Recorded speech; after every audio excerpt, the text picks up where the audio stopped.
నాన్న పేరు హరిసింగ్, చెరుకం తండాలో ఇంత ముందు మా ధారావు దేశరావు అనే వ్యక్తి మా అన్న ఇంత ముందు ఏకింగ్రా ఆయనను చేసుకుంటేవి.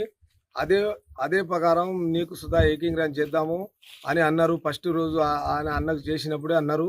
అదే ప్రకారం మా తండ వాసులు మా తండ ప్రజలందరూ నన్ను ఏకింగ్రా చేద్దామని మీరు ఒక హామీ ఇస్తే మేము ఒక హామీ ఇస్తామని నన్ను దుర్గమ్మ గుడి ఉంది మా తండ దగ్గరలో తీసుకుపోయారు. నేను పోయి ఆంజనేయ స్వామి, బొడ్రాయి, బద్ది పోషమ్మ మీరు కట్టిస్తే మీకు మేము సర్పంచ్గా గెలిపిస్తాం, తండ ప్రజలందరూ ఏకంగా గెలిపిస్తామని నన్ను ఏకంగా చేశారు. నేను ఆ కట్టుబడికు నేను సిద్ధం.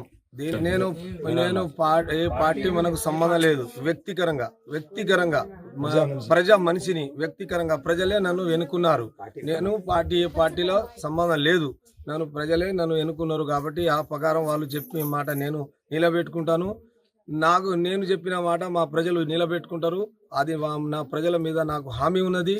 నా ప్రజలకు నా అక్కలు, చెల్లెలు, నా తమ్ముళ్ళు, అన్నలు, మా బాబాయిలు, చిన్న బాబాయిలు అందరు కలిసి నన్ను ఆ రోజు తప్పకుండా నాకు గెలిపిస్తారని హామీ ఉన్నది.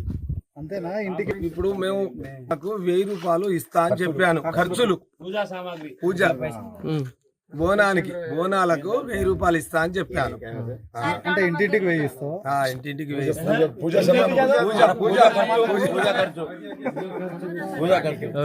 సర్పంచ్ కాదు, నేను అన్ని పనులు చేసిన తర్వాత నా ప్రజలు నన్ను సర్పంచ్ గా ఎన్నుకున్నట్టు అప్పుడు ఎలక్షన్ వచ్చినప్పుడు నామినేషన్ పెట్టి మా ప్రజలు నన్ను మా తండ నుంచి ఎవ్వరికి నామినేషన్ కట్టకుండా పోవాలని ఇంతకుముందు జుర్మానం 50,000 జుర్మానం వేశారు.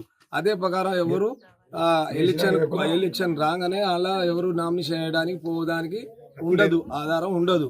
అట్లా చెప్తేనే నేను 20-30 లక్షలు పెట్టి కట్టిస్తాను. రాసుకున్న పత్రాలు ఏమన్నా చూపెట్టు. నా ప్రజలకే నాకు నమ్మకం.